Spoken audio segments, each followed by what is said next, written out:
Oh, I should charge my. Hold on.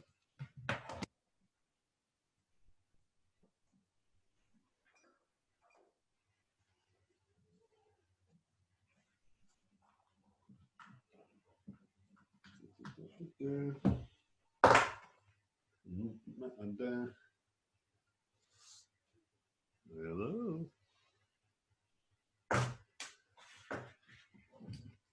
All right. Now we're in business. Let's do this. What's up, friends? So, Can you guys hear me okay and see my screen okay? Yes. Yep. All right.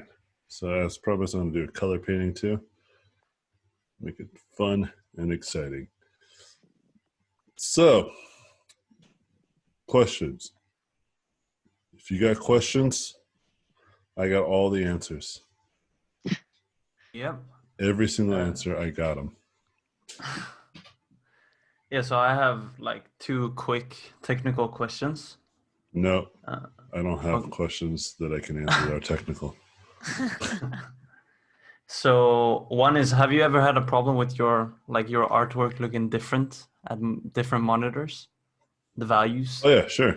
Yeah. It's something I've had so much trouble with. And have you like find a workaround around that? Yeah, and you're not going to like the answer. Mm-hmm. The workaround is get good. Yeah. And you're like, oh man. and I say that really bluntly, but I'll explain it thoroughly now. So that's the thing. That's a real thing. You know, that have like color correction and monitors and values and stuff like this. But what I realize is that because I paint so graphically, you know what I mean? Mm. It just kind of like looks good in almost every device, you know? And I just kind of leaned in harder on that, if that makes sense. Mm. Like, let me show you an example of something that will look good on all of our monitors. And I'm not going to show my own artwork. I'm going to show somebody else's artwork. So you get the point. Like Mike Mignola, right? You take a look at this image right here. It's going to look good on all of our, on all the devices that we're on. You understand kind of what I'm getting at?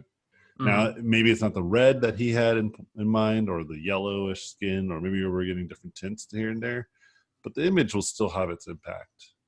Does that make sense? Yeah. Right? And now if we take one of my own images, I have actually plenty of good examples. Let's take this one, for instance. All right, this right now, again, on whatever device you're looking at this through, is probably impressive. Yeah? Regardless, no matter, like some people might be on a Dell, some people are on a Macintosh, some people on a Samsung, or you're even on your phone, right? It's going to look fine. You understand? Yep. But like, think how graphic this image is, though. You see how graphic I've made this? Mm-hmm. Okay.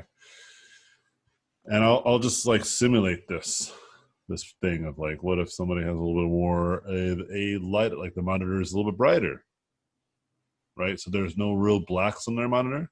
So this is kind of what this will look like there, right? Let's say that they have deep blacks, but their lights are kind of washed out, right? Still looks good, you know? Let's get real wacky. Let's just like really mess with the contrast. It still feels fine, you know?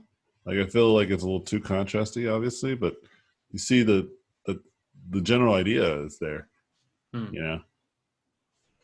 Right? And if somebody has like a machine that's like really taking it to like this level or something, then they may also just be aware that their device is just kind of hot garbage, because not just my artwork will look like this, everything will look like this, you know? But you see my point though, right? Yeah. So the whole get good, that's kind of what I mean. Like if your artwork is actually pretty like strong and its values, not so much the colors, the values, it's really not just crazy. And that's why, like, if you've ever watched the Game of Thrones, I think like the third or second episode, I forget, I think it was the third episode, where it was like people were complaining that they couldn't see anything, right? That's one of those instances where I think it's actually counterproductive to have like that full range, like buying that like $4,000 monitor that has like black of space and the white from the sun range. You know what I mean? Mm. Because you have access to a range of where's the you have access to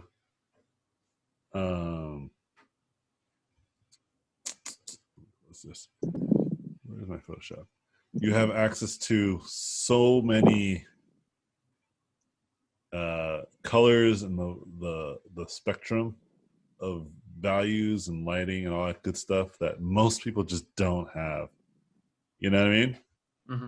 So I think it's actually kind of a bad idea to have like a perfectly calibrated monitor because most people don't have that, you know, and most people will never have that. And so it's always just kind of better to work on a machine or a monitor that has at least some of the most reasonable ranges, right? Something in the middle, you know? So you're not super elitist with your $8,000 monitor with wheels, you know, right? But then you're also not like, you know, buying the cheapest $20 monitor on like at Walmart, you know, or like the grocery store. Like, oh, they're selling monitors here. It's like $20. It's like made out of paper, and you're just like, yeah, this works, you know. Yeah. I like to have like a little bit of like access to the common person's same like tech, you know, because it's mostly going to be very consistent. Now, what I will say is that it is hard for me to work on monitors that are bad though. Okay, like because like the range is too limited. So I like to have something that, all right, I feel like I can get pretty dark, or I can get pretty light. But what's more important to me, even more than that, is that if I have two monitors, they both have to be the same. Like they have to have like the same range, meaning that even if it's limited, I want to be able to be consistent, you know? And a good example of this is like I have a laptop, for instance, as my main machine, and I have a different monitor, right, for my main monitor. And I have my laptop monitor down below, and I have my main monitor that I'm looking at right now. And that becomes an issue, okay, where it's like hard to be consistent. But I find that it's really not too hard to find really good monitors that work pretty well. Gaming monitors, most if not all gaming monitors are pretty good. So you can just go there, and there's plenty of cheap ones, like ones that are less than $100, you know, or around $100, just pretty expensive, but not nearly as expensive. I mean, you guys spent $500 on a class, so I would assume you can buy a $100 monitor. You know, and I like my monitors big because I am pretty far away from my screen, so I like to have a lot of real estate to put other stuff like reference maybe, or just have like tools on the side, because it's not that I don't really need a lot of space to actually paint in, right? As you can tell, like if you really look, this is not even a third. Like it looks like it is the third because it's like in the center, but it's even less because of these top and bottom margins, you know? Yeah. So it's nice to have that extra sides for like tool stuff, like brushes or reference images or, you know, options. Make sense? So that kind of, it's more like utility is what I care about more than the color correction stuff. So hopefully that makes sense to you, all that. Yeah, it does. But in the meanwhile, yeah, you do need to kind of get over it and find a better way to feel about it, you know, so so it doesn't distract you too much. But it's real. You're right. I do understand what you're saying, and I do experience it a lot with my my iPad versus my computer, because the iPad is like high quality. It's like super high quality, and I'm like, oh, cool, and I'm like painting super black and dark, and then when I'm bringing it into like my computer, it's like completely, it feels way different. Yeah. And it's because I was like painting for the first time with like a lot of range in the dark values, you know, where when I normally don't have that range, I usually group things a little more conservatively. But when I had that range, I just didn't notice. And so then because of that lack of notice, like you know, the computer grouped them the way that I felt like it needed to be grouped, and I didn't agree with that. Where when I have control over it myself, you know, then I can totally do that. Like going from my computer to my iPad is better because it's like a inferior device in terms of color and light, right? Mm-hmm. Where I am manually controlling what is available within the range that I have access to. I don't need all of them. I don't need, like, if there's like, let's say there's 100% colors that you have access to on an iPad, and on my monitor that I'm using right now, which is a Samsung, it's like only 80, which is still pretty good. Knowing that I don't have that 20% is fine with me. I'm like, all right, well then everything will live within this range. When I'm given that 20%, I'm putting stuff in that range, but I'm also dealing with stuff that's within that 80% range. And then when it groups it all together, it just is like, oh no, it's all here now. And I'm like, oh no, now everything's too dark. Yeah. Yeah, And exactly. so what I'm trying to get at is I actually like working on inferior tools because I'm more in control of what I think most people will see. And it always looks better going from my inferior tool to a more superior tool, you know, because of that specific range, because of that, like me having access to that limitation rather than me not having access to that limitation. It's like when people make video games on like a $100,000 machine or something crazy, you know, and it's running 60 FPS, no problem. And then they put it on like a potato of a machine and the computer explodes. Yeah. You know, like the computer literally sprouts legs, picks up a suitcase and walks out of the room. You know, it's like, all right, I didn't sign up for this. you know, that's why they call it spec machines to work off of spec versus working off of, like, it's good to work on a machine that's super powerful, right? So you can like not worry about it lagging and get the tools in there. But I actually, the same philosophy that I have for, I just told you about like painting and stuff, I actually do with game development as well. Meaning I like to work on a subpar machine using subpar tools because again, it's the same philosophy. Like if I can't run it, then no one else will be able to run it. Make sense? Like if I can't open this file in ZBrush, like maybe I shouldn't be working with so many polygons, you know? Right? Like it is too dense. You know, like I get like people are like, no, you want to have every single pore and every single little ounce of detail so you can bake it into the normals and stuff. And I'm like, or get good.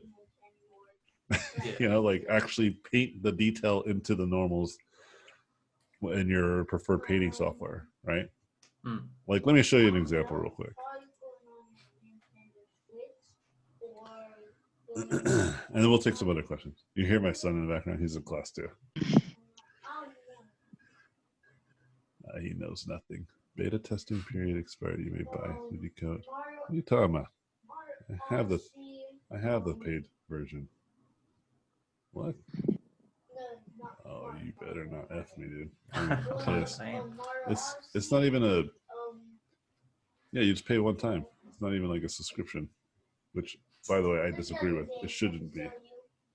It should be a subscription. I'm a big fan of subscription.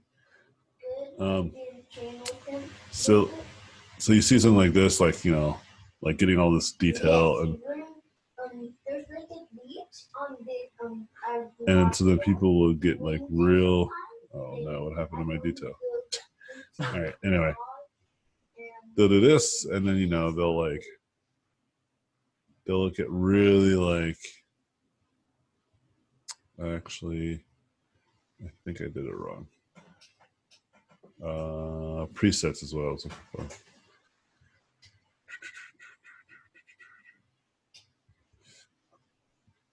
Okay, here you go.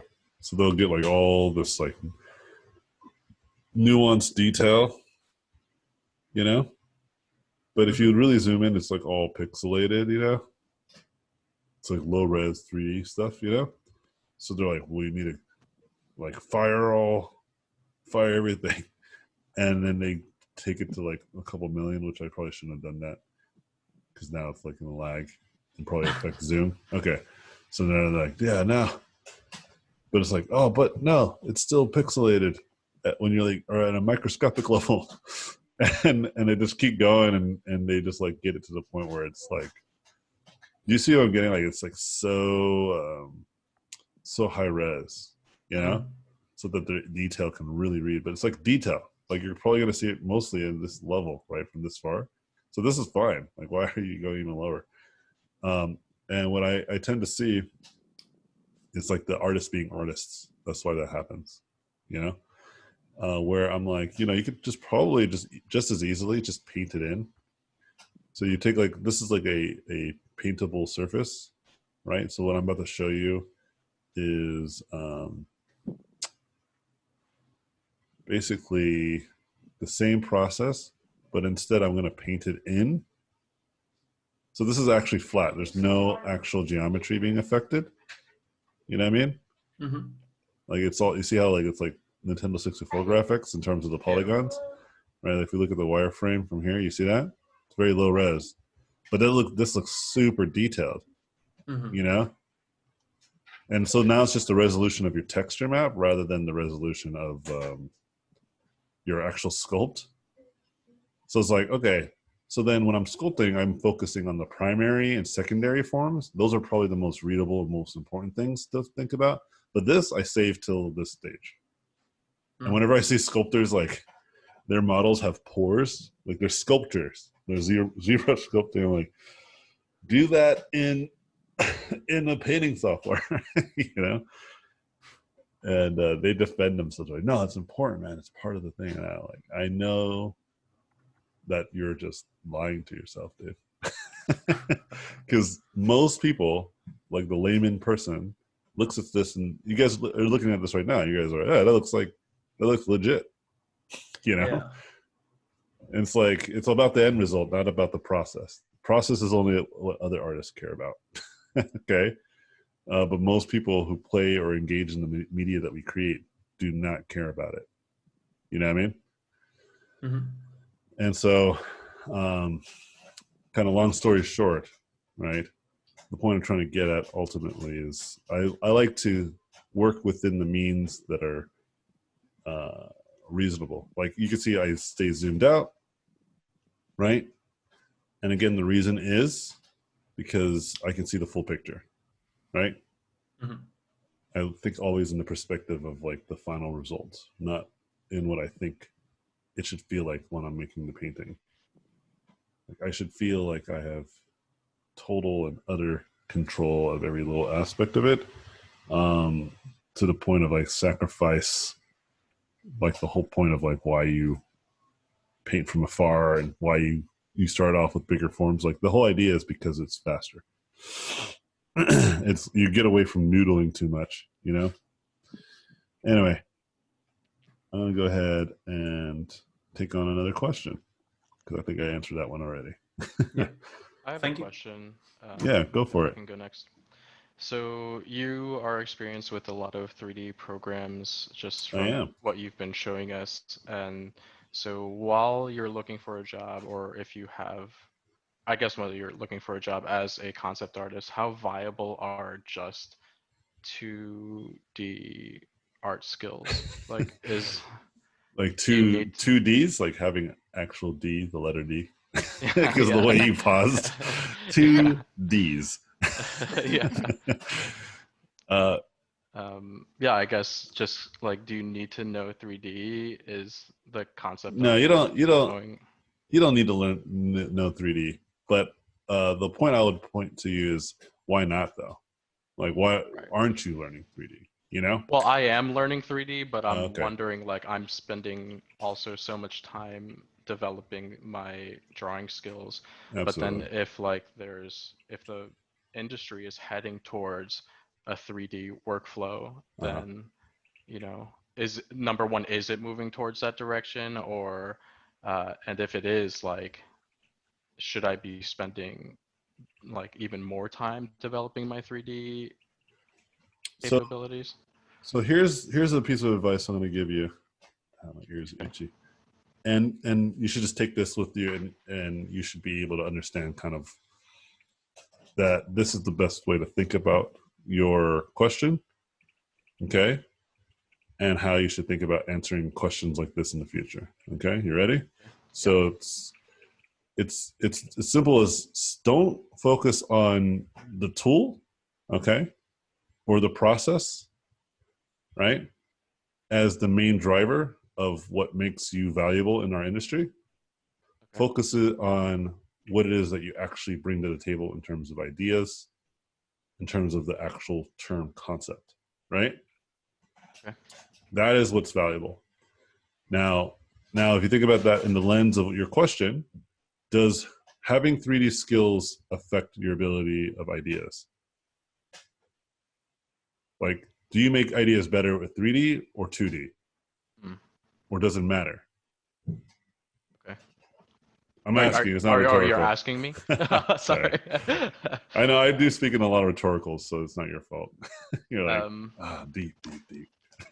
I guess it's different because the ideas come differently depending on what I'm using. Because with 3D, you can do so much like transformation without having to worry too much. And so that feels more like Legos, I guess, Okay. creating So ideas in 3D. so this is what I'm trying to tell you is like, don't think of it that way, right? Like Okay. truly think about like what matters, like the tool or the idea, right? Mm-hmm. Because let me give you a scenario where you've accidentally put yourself in a situation of danger, okay? Where let's say the tools of 3D, you spend a lot of your time and effort learning the tool in a very tool based way, right? Like you know how to navigate around it. This is already happening with some people in the industry, for instance. Like they are really familiar with a tool like Maya, and then Blender comes out here being free and shit, and now all these people are learning it, and it's like super competitive to a $3,000 software, right? Now imagine you're the person who's trained in Maya. Do you see kind of the problem here? The point I'm trying to get at. Yeah. You know, where instead you didn't train yourself on Maya, you trained yourself like I create creatures or monsters or environments at this level, and sometimes I use 3D, sometimes I use 2D. Depends on what the client is asking for and how fast they need it, and what like quality they need it at. Oh, this person it has like a basic idea. Oh, what the Oh, sorry. dogs? They have like a basic idea. The dog does not approve of this feedback. They have a basic idea, but they don't really have a fleshed out concept. But they are very clear with their advice. They're very clear that they want some rough sketches, you know. Mm-hmm. And if all you can do is 3D, right? Like you see how you've jeopardized yourself in that way. Like Yeah. if you're like, oh, but if I draw, they're gonna be like, ugh, you know. Yeah. And that might be very true, right? Like you might not have that ability because you stopped because you really went all in on 3D, right? And then vice versa, you know, like let's say they want something like, hey, we love your sketches, but now can you give us like a like an environment in 3 dimensions, like so we could see it from all perspectives. And you really have a hard time, let's say, or you know the turnaround is really fast, like they need it like tomorrow, and you realize that if you had some 3D skills, that you could probably do it. You know, Right. now you have to draw everything like a perfect perspective grid and stuff like that.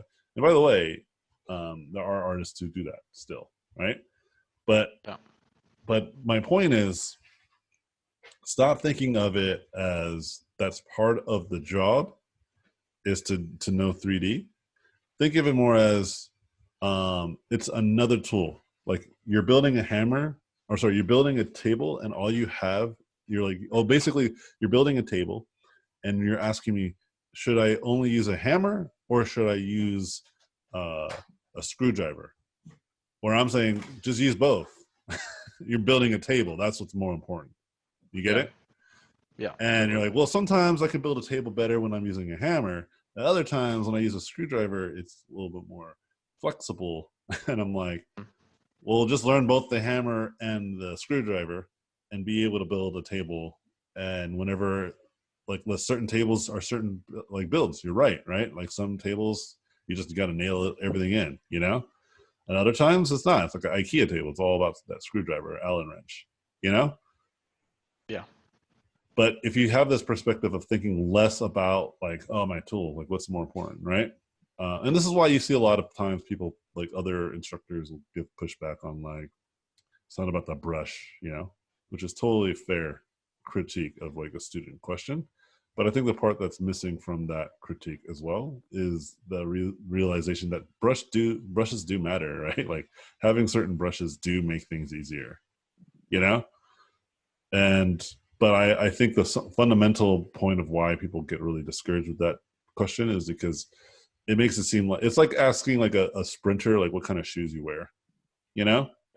Yeah. Where, like if you go to Usain Bolt, like, and you are a, you know, a really you know, inspired young runner yourself, and you want to run just like him, you know, and you just go up to him like, what kind of shoes you wear, like, as if that is the meal ticket to you becoming the greatest sprinter. But it is still pretty with the cameras, yeah. Yeah. I'm gonna go pick up food for the kids.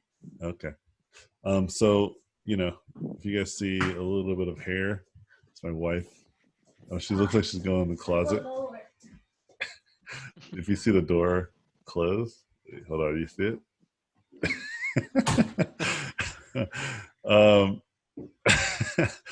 You know, if you know, like, you're talking about the shoes, you see, like, it's just kind of silly, you know. But I will say that it does matter still, though. Even at that example, like, the shoes still do matter, like having super light shoes. But you have to kind of be, like, at that Olympic level for it to start to really matter, you know? Yeah. You got to be at, like, a higher level before brushes start to actually matter in your ability to execute well. Make sense? Yeah. Or sorry, not well, but more efficiently, right? Like, I used the round brush for many years specifically to just focus on the skill part of it all. And so then as I started diving into other brushes, it only became easier. It's like Goku in Dragon Ball Z, where he's training in this thing for 1,000 gravity. So he's, like, covered in, like, way more weight. And then he lands on, like, regular gravity ground, and he's just, like, able to, like, dart around, you know? That's how I feel sometimes when I, like, grab, like, a new tool.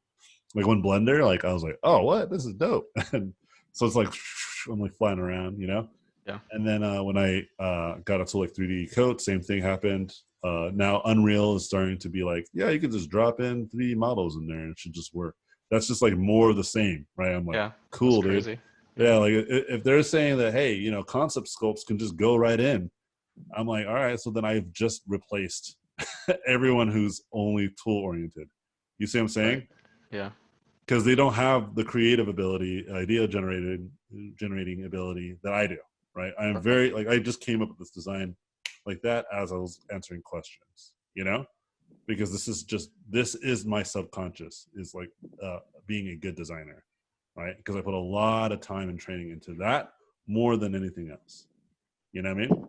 Cool. And so Yeah. when I do stuff in 3D, people are like, how the hell? What tool did you use? Every time. Every time. And it's, again, I get it, man, because people have no clue and they're so curious. They always instinctually think that there must be some sort of difference in the tool, like a tool that I use that they don't see in their tool, right? Like, I made this design, right, which people are like lost their mind when, oh, what, it's actually 3D, you know, because it looks like Yeah. something that I might have drawn. And yeah, look, the very first. Oh, but this is somebody who's actually laughing. He's also a really good artist. He's actually making a joke because there's plenty of that question, right? He's like, "What program are you using?" Yeah, I'm joking. yeah. Looks very cool. And then, but Anthony Francisco, he is not a student. He is also a highly educated professional in the industry. He works in Marvel, right, for many years. He himself is like, let me guess, is that Blender? Like, he is also curious about the tool. And people are like, is Yeah. that Blender? It's like, oh, it's like inspired me to get back into 3D. It's like so good. But if we go through, people are like, is that light painted or is that 3D or is this that? If you go through what programs are you using? What programs are you using? I've been using the same program as everyone else. See my phone, I don't want to crawl again. You gotta crawl. I'm in the middle of class. How dare you? Hurts my knee. Get out of here, lady. You know, and it's like clockwork, you know. I wonder if people asked about this. I don't remember. I think this one was like people were more into the art, which is good, you know. Right. And I think I wrote a thing too, so people were like commenting on the art and the words. But this could have been another opportunity where people are like, "Hey, what tool are you using?" Actually, one of my friends did ask me that. He was like, "Hey, what did you use ZBrush for that?" You know, and I know for a fact, I think a lot of people are familiar with the tools I use when it comes to like this more realistic stuff. But when they saw this, they were just like, "What? What trickery?" And I'm telling you, man, I didn't do anything fancy. I actually did just basic modeling. Okay. And people like, hold on, I think I actually have a sketch fab. So you can see it. It's actually a very simple model too. It's very low.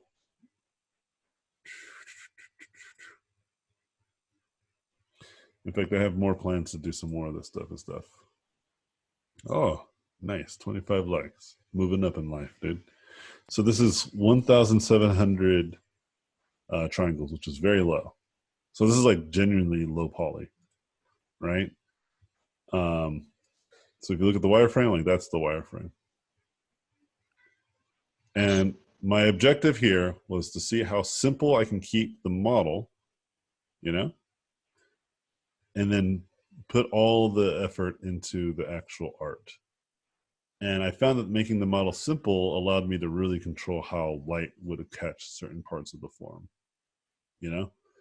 And the only reason why I even added these support loops that you see right here, which is more geometry around the edges, right, was to create that sharpness where I wanted to control it, you know?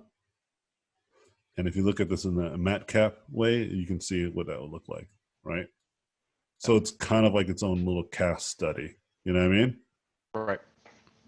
But when an object like this is hit by light, it looks good, you know, from multiple angles. And this was not ZBrush. This was not like, even someone was like, "Hey, did you like ZBrush it and like do this?" People are super curious, and I told them, you know, obviously I'm not like fucking figure it out, bro. Like obviously I'm an educator too. Like it's part of like what I like to do is help people and teach people. But the point I'm making is that a lot of my skill is really hard to obtain, even if I tell you how to do it. Right? In fact, I've been telling you guys how to do it, and it's not easy, right? It takes time, but you can easily go online, learn watch like literally for like a month, watch tons of videos on Blender and learn Blender. Like you'll be pretty competent with the tool. But does that mean you now know how to make cool stuff in the tool? Hell no, dude. You know, that's a whole different conversation. But like being able to make and extrude, render, all that stuff, it really isn't that long. There's plenty of resources to learn it. You'll learn it really quickly, you know? So to answer your question now, going full circle, like really focus less on the tool, focus more on the skill. And if you ask me like, where is the industry heading? The industry is heading wherever the good art is at. That's always where it's going to go. If somebody is doing all the good art by drawing it with pencil using their feet, then so be it, dude. Yeah. I'm not hiring people based off of specifically concept artists. Like I'm not hiring them specifically. Are they able to use a tool? I'm looking at their artwork. They fit the mold that we need for the project. Now they're hired. It's that simple. Right. Cool. And in some cases, I'm sure maybe there will be some like with the Unreal stuff that I just mentioned, where you can just drop in models, right? There is a scenario I can see where I would actually also look for concept sculptors, you know, because I can start to realize we can just drop that stuff in, you know? Yeah. Saves a lot of time. Yeah. But it ultimately will still be, can they make cool ideas? You know, it will still come down to that. All right. Yep. Thank you. Yeah. Any other questions? All right, check this out. As I promised, I'm going to, midway through, right, this image, change the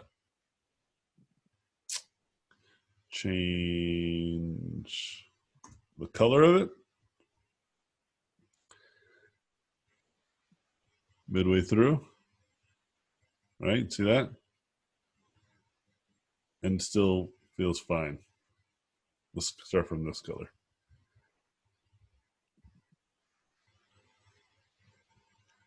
And just start working from this, based off of this new color scheme that I've given myself. I have a question. Mm-hmm. So I'm kind of like new to digitally painting, and I've been trying to look for tutorials, and I know you have like a whole bunch. It's just like hard for me to navigate. Yeah, like that's why I kept all my my graphic or my thumbnails. I kept them like pretty simple in terms of like value. But like I actually just don't know anything about digitally painting. Like all the tutorials are usually about like anime characters, like that I see on YouTube. I'm like, that's cool, but that's not what I'm trying to do.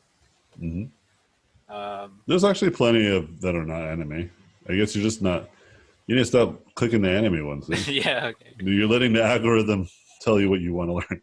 You need to teach the algorithm what you actually want to learn. Okay. Yeah, because if I type in, so I have a feeling that if I type in digital, how, like, let's just be real blunt, how to digitally paint. Okay. Nothing fancy about what I wrote there, right? Yeah. How to digitally paint. As I suspected, there are plenty of great examples that are not just anime. Yeah. Right? Okay. And if you just keep going, I am almost certain you will find something. Right? Yeah. And don't get me wrong, you're not wrong either. There's plenty of like more anime-ish look. But even then, here's another point I would try to make to you is that just because the genre of what's being painted might not be the genre of what you like, doesn't mean you can't learn like some real strong digital painting tools. In fact, there might be even more value in learning from someone that's a different genre. So that way you can potentially accidentally stumble upon a new style, right? Like, you know, my buddy Ross, like he paints in a very specific way, but there's a lot to learn there, you know? Yeah. And anyway, but there's like other stuff right here. Like it's just like a hand, like advanced shading elements. I don't think there's anything here that might be wrong, you know? And it says how to paint and Procreate. This might have no instruction. It looks like it might. But if you go through it, oh yeah, it does have instructions. Step 1, lay in the graphic read. Step 2, rip off the Post-it note. Or does he have a different step 2? Oh, that's clever. He's a super artist. I'm not artistic at all. Okay, so he's putting in the shadow shapes like where the Terminator is. And I like the way he's doing it too. He's doing it with a soft brush. That's pretty clever. Yeah. And he's painting in the lighting. Ooh, he's probably using some sort of adjustment layer. This is actually very much how I show people how to put it in their lighting. Yeah, this is great. He did a really good job. He probably watched Sam Nielsen's paintings. This looks very similar. And so anyway, you know, and you're just like watching this, and you're like, oh yeah, okay, I get it. Yeah. and then you practice it, and you'll see that there's some missing components to what he showed and what you're actually able to complete. Okay. Like for instance, having a good drawing, right? Like it's actually less about the painting process, but more about like what the hell did you actually start with? And remember how I mentioned this before, that you find that more of the problem is less about like how you're working towards the finish. It's about how you started, right? And the best way to learn that this is true is the hard way, you know? and realizing that your first drawings had little to no information for you to really jump off of. Yeah. You know? Okay. But that's why I always tell people to actually do it. So now moving on, my point to you then would be that with that all that being said, is you're not good at painting, or you have a hard time doing it, mostly because you just don't do it enough, right? So there's like this perpetual problem that people run into of like, oh, I'm not good, and the reason why they're not good is because they don't put enough time into it. They don't put themselves in that danger for too long, right? And because of that, they always avoid it, and because they always avoid it, they don't get good at it. It's like this vicious cycle. You understand? Yeah. So if you want to get better at digital painting, like before you tackled your characters, that I suggest you try to do something like that. Maybe just do it before. Like take like a day, and all you're gonna do is just paint. What you call it? All you're going to do is just paint like 4 or 5 paintings that day. You understand? Yeah. And you're going to try to learn. You're going to watch some tutorials and you're going to try it. And you're going to just do like for like a day or two, just practice, and then approach your characters with some ability, some knowledge, right? So you don't necessarily make all the failures on your characters. You preemptively make those failures elsewhere, Mm-hmm. But never losing track of what I just told you, though, is like, but you got to put that time in, I find that a lot of times that people aren't as good as they need to be because of that fear of sucking and that sense of like, this is not coming easy to me, I better stop. Yeah. And it's like, why are you so entitled to having it just be easy for you out of the gate? And what I do a really good job of is remind you that that's just not true for most, if not anything in your life, right? Why would it all of a sudden be true for this one thing, right? Like if you think about when you can talk now, right? There was a time where you weren't able to talk and use words in full sentences. You just weren't. Yeah. Now you can. Look at you. Should be proud, right? Okay. There was a time where you weren't able to walk, like I mentioned earlier. But now look at you, probably walking and running. Well, you can run now. You can probably run and jump. It's pretty cool. Yeah. And you're like, well, that's silly, dude. Like, of course I know how to do that. But why? Why is it of course? Well, it's because you've been doing it for however long you've been on this planet. Because there was a time where that was just not true. And if you've ever had children, or if you have children, you'll see this in real time. Like watching my son learn the difference between carpet and hardwood floor and wearing socks, like running full speed on carpet and then going on that same speed on the hardwood floor and then trying to stop, and watching him learn the hard way that that's not a thing you can do, right? Because of something called friction, Okay. And it's cool to see that that's like a thing. That's like a real, and we just all forget about it for whatever silly reasons, But when I put it in that context, usually people are like, "Oh my god, of course." So the tips on getting better at painting, though, just in general, though, now that I've given you kind of more that philosophical approach of thinking about it, is you just got to put the time in, of course. But the things that you should be practicing is controlling your graphic read, which I've showed before, right? Like the with the ball example, right? And knowing your forms. Those are the 2 biggest flaws that most, if not all, the students I've ever run into have. They either have one of those problems or they have both of those problems. Okay, either they don't know the forms in which they're painting, or they don't have they have no respect for local values, and they overexpose their image. Yeah. It's usually those 2 things, and once they correct either one of those things or both of those things, their paintings get much, much better. And then once you have control, you can do whatever you want. You can have a lot more opportunity to mix and match things. Yeah. But the reason why I was asking for like specific tutorial on like which one do I buy from, like when I was looking at your stores, just because Like, there's a lot, and also I I see. like how you explain things too. It's great. If you're gonna watch one of my videos, I have the Painting with Confidence series as well as the Painting with Confidence, just the single video, which is like a few bucks. Okay. That one's a good one.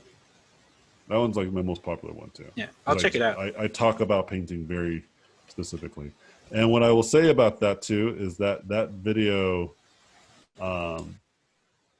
tutorial, specifically what that tutorial does is it also just kind of like it just tells you pretty much what I'm telling you now, but it also just shows you.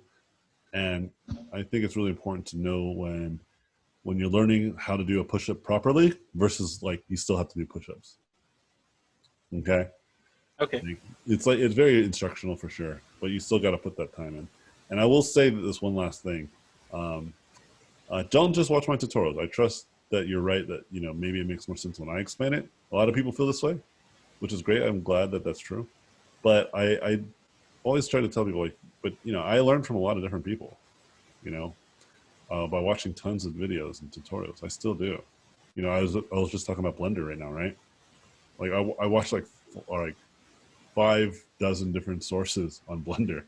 I watch a lot of different people that talk about Blender in different ways, and I learn a lot from each person in different ways. So it's important to kind of maintain that. Okay. Yeah. I mean, I have like a bunch of people I learned from for drawing and stuff, but just like painting is just a whole another like game to me.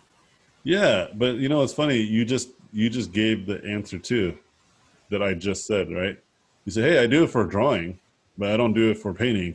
Ultimately, and I'm like, "Yeah, that's kind of the thing, right? That's you're right. You yourself, your own intuition about how you approach drawing is no different than the way you should approach painting." Okay. Cool. Yeah, you won't be. It's not going to be like, "Oh, painting is so different." Like drawing, you have to study this way, but painting, you have to study this way. No, there's differences, of course, but like the fundamental idea of getting better is true still. Just learn and learn and learn, research. Okay. Yeah. Thanks. But I also have some smaller questions. Yeah, let's take another question and see if there's still time. Oh, like from someone else? Yeah. I just want to make okay. sure I can get some other people. Yeah. And plus, and don't make the mistake that think that we don't have time for a lot of questions, because there's gonna be more Q&A classes, so we have plenty of time to try to get through everything. And if everybody has a question, then we'll come back to you. Does anyone else have any questions? Yeah, I actually had one. Yeah, go for it. I was just curious. So, I've never actually obviously, I'm sure maybe some of these other people too, might not. We're all striving for a studio job, but I just want to know kind of what's the expectations. Kind of like, I mean, I know the assignments you've given us kind of like a week here or so to do these thumbnails and things. But I mean, like, how does it vary? I guess between like a junior concept artist, and I guess could you even comment on how it is maybe being like the workload of a senior artist maybe? And Sure. So the difference between senior and junior is really nothing other than experience. Okay. A senior level artist will probably do just as much as a junior in terms of workload, but what will end up happening is a senior tends to just know more and handle things a little bit better. But that's just a generalization, and it's not always true. Okay. Sometimes juniors work just as good as the seniors. I was a junior artist at Sony, and I did great. And in fact, I did so good that my game director gave me some big responsibilities conceptually, Mm-hmm. And then when I was a senior, it didn't feel any different. I'm always, the top of my class. Gotcha. It was like working at a studio environment. Mm-hmm. But when it comes to like your expectation, it just depends on where and who you work with. That's it. Gotcha. And so if you work for films, they expect things at a faster pace. If you work in games, it might be a little bit slower. Okay. and in terms of what is expected of you in just in general sense, is really simple. Is that you should just be able to do the work that that studio needs you to do, Hmm. which sounds pretty obvious. It's like, oh, you like if you're working on a Pirates of the Caribbean movie, for instance, you got to be able to paint like pirates and shit. Yeah, yeah, You just know? yeah, the kind of like having your portfolio tailored to sort of whatever specific, Yeah, I guess, job that field you you're want. going. Hmm. Yeah, and here's a I like to have people think of it this way as well because it's really helpful. Like imagine that you owned your own studio, okay? And you had a game project, I don't know, like you really love like Starfish and you want to make like an undersea game. Oh, Okay? of course. Let's just say. Um that alone should give you enough kind of information of the type of artwork you're looking for now, Mhm. right? And other artists. And maybe you're going for like a Pixar style, so then that even narrows it more. You see kind of where I'm going, Mhm. you know? So really think about all that. Like think about like how even when you were gathering reference for your own project, like how you were really getting some tunnel vision on the kinds of stuff that you're looking for in terms of Mhm. reference. It's the same idea, but just on a client level. Okay. Gotcha. Um, you know, when I was applying for some art directing roles, a lot of the studios that wanted to hire me, they ended up like, you know, passing on me specifically because I don't have stylized stuff in my work.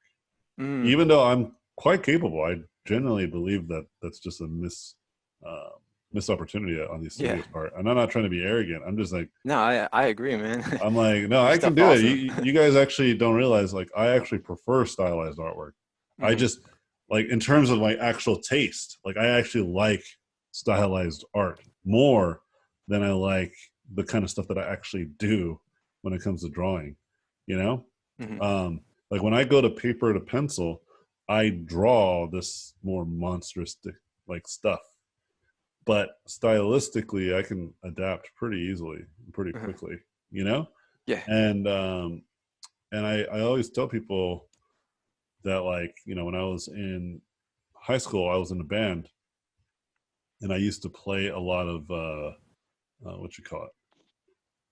I used to play a lot of guitar, and um, whenever I would play guitar, it would be like Metallica and Oh, nice. like hardcore, like Ingwie Malmsteen Mhm. or Stephen Vai, like super challenging guitar playing. I was really interested in that kind of stuff. But then the kind of music that I played in my band was pop punk, like Blink Uh-huh. 182 and like you know, like these types of bands, you know, Yeah. because that was the kind of music I loved. I loved that kind of music when I was in high Totally. school, Yeah. Same here. you know, and Mhm. so it was like, and I was always trying to find a way to combine the two. It was always something that I liked. Um, but my my point is that like if you are hiring for a very specific role, it's pretty obvious who you want to bring on. You Mhm. know, Gotcha. you just say and like I said, like you want to bring somebody in the very first day, they should be able to do the work that you're asking them to do. Mhm. Right? If Yeah. you are a mechanic and you're hiring another mechanic, you want to make sure that they know how to put together their cars. Like let's say you're an elite mechanic, so you work on like sports cars or something like this. So they that's maybe have a specific that might have a specific breed of knowledge that I need to look for when I'm hiring, right? Mhm. Versus just some general mechanic, you know? And that would have to be in their portfolio. You see what I'm saying? Gotcha. Like Yeah. Totally. it's not like well, you know, we'll just this guy can make things. Yeah. So Take a chance, kind of thing. Yeah. yeah, like you wouldn't Mhm. do that if you had your Yeah. own Yeah. business, Totally. right? Like Mhm. you'd be like, I don't know. You would most likely do that as like a little bit of a nepotism, like your friends and stuff. But that's Uh-huh. different because you know that person on a larger personal level, and sometimes they can pull through. Or other times you're just stupid and you just made a wrong. You hired your friend more than looking at it as a business, you know, strategy, Mhm. right? Um, but ultimately, what I'm getting at is like that's how studios, like at least good studios, think too. They think in this very specific way, Mhm. you know. And if you start to think this way about how you put together your portfolio, yeah, you'll have more and more opportunities as time goes on, and you won't be too blindsided when you actually are given work. Gotcha. You know, Well, cool. Yeah. you'll be a little bit more prepared. But in terms of expected ability in the different fields, I just kind of like talked to you about it. Like, yeah, certain fields expect more from you than others. Mm-hmm. So yeah, that's that. Well, cool. Thank you. All right, let's do another hue shift and see what happens. Let's see if we can go back to where it was before. Yeah, I think it was like this, right? Yeah, it's cool.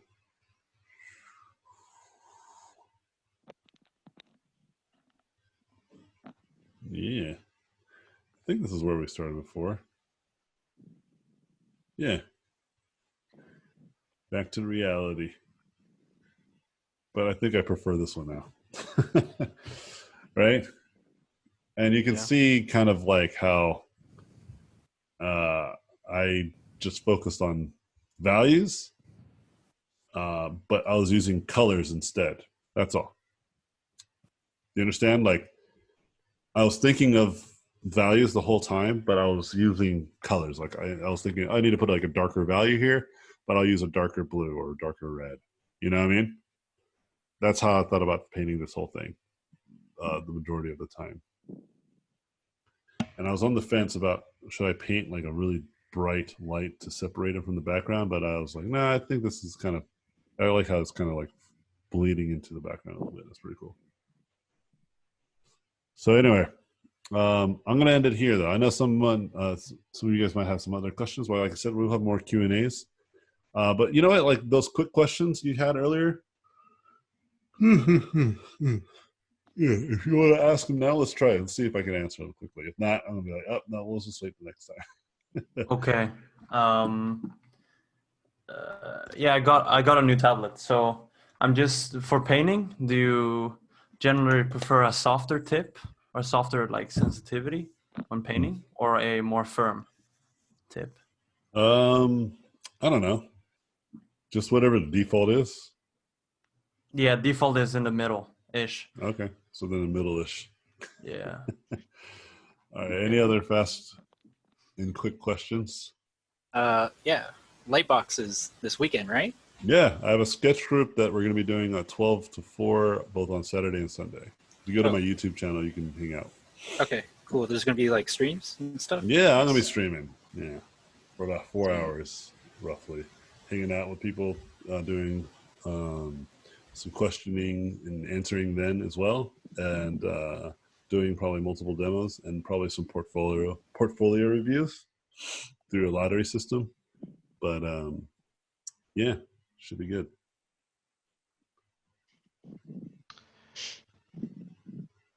Any other questions? Are you using Windows 10? I am. I don't know if you know about this, but if you go to the search bar and hit color filter, you can set up a shortcut where it just turns everything grayscale, so you can check values really quickly. Turn on color filters. This right here? Yeah, and then if you allow the shortcut key to toggle filter on or off, and then have it grayscale. So now if you go back to your image and that shortcut, it should turn it all off. Is it though? Let's find out. Oh, you want to turn off that? Yeah. No, I'm testing. If I see any discerning difference, that's actually really cool. Yeah, I just learned that the other day. Windows Control C. That's cheats, dude. Because it's universal too. Yeah, really you could cool. use it on anything. Yeah, that's really cool. Awesome. That is great. Thank you for that. Doesn't seem to affect the stream. Yeah, though. Windows we can't see Control C. Oh, you guys can't see it? No, No, doesn't affect the stream. but I'm gonna try it as well. Though it sounds. No, really it's cool. working. Yeah, Guys. me too. Yeah, it's really great. That saves a lot of time. That's awesome, dude. You learn something every day, dude. That was more of like, you give me some, I should give you $5 back for the class. Anyway, all right, guys. Well, I'm gonna let you guys go now. I'm gonna get out of here and hang out with the dog, give him some food. But cheers. Hope you guys have a great rest of your day. I'm going to send the poll like right now too, so please pick a time frame that you think works best, and I'll tell you which one we ultimately will end up having. So talk to you guys soon. Cheers, and have a great day. Bye. See Thank ya. you. Thank you. Bye-bye. Bye. Bye. Thank you for watching this video. I appreciate it. Please subscribe to watch more in the future. If you like the video, I would appreciate a thumbs up. If you like this content, you can go to my website, robotpencil.net, where you can find mentorships, tutorials, and a Patreon to get more exclusive content. Thanks again, and I'll see you guys in my next videos.